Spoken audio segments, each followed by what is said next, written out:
રાજકોટમાં રાત્રિના ડિમોલિશનને લઈને વિવાદ, ધાર્મિક સ્થળો હટાવતા લોકોમાં રોષ જુઓ. અહેવાલ સંજય પોપટ. આજ રોજ મવડી મેઇન રોડ ઉપર જે શાક માર્કેટમાં 45 થી 50 થી 55 વર્ષ જૂનું હનુમાન દાદાનું મંદિર છે, આસ્થાનું કેન્દ્ર છે અમારા મવડી રોડ ઉપરનું. આ અમને 2 નોટિસમાં આ લોકો ડિમોલેશનનું એવું કહી ગયા છે. આજે 5 વાગે નોટિસ આવી છે અને સાંજે 1 વાગે કે ડિમોલેશન અમે કરશે.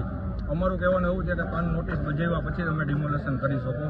પ્લસ આ જ જગ્યાએથી 500 મીટર આગળ એને દરગાહ રોડ વચારે છે. એ દરગાહની નોટિસ તો આપેલી નથી એ લોકોએ.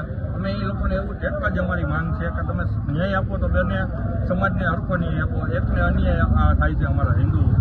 અમને એક પણ રજૂઆત કરવાનો સમય નથી આપ્યો કે નથી ટાઈમ આપ્યો. આજેની જ વાત, આજે 5 વાગે વોટ્સઅપ દ્વારા અમને નોટિસ આવી છે. કોઈ લેખિત અમને લેખિતમાં અમને દઈ ગયા નથી આ લોકો નોટિસ.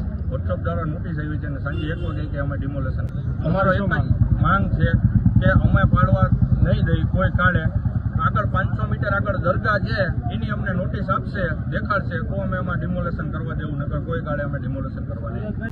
અમે મહાનગરપાલિકાને એટલી કમિશનર સાહેબને રજૂઆત કરી છે કે તમારે કરવો, નો ડાઉટ પબ્લિકને નડતરરૂપ હોય તો ડિમોલેશન કરવાનો અમે સહયોગ આપીએ. પણ જે આ નડતરરૂપ નથી, 2 ફૂટ જગ્યા રાખીને આ જગ્યામાં મંદિર બનેલું છે.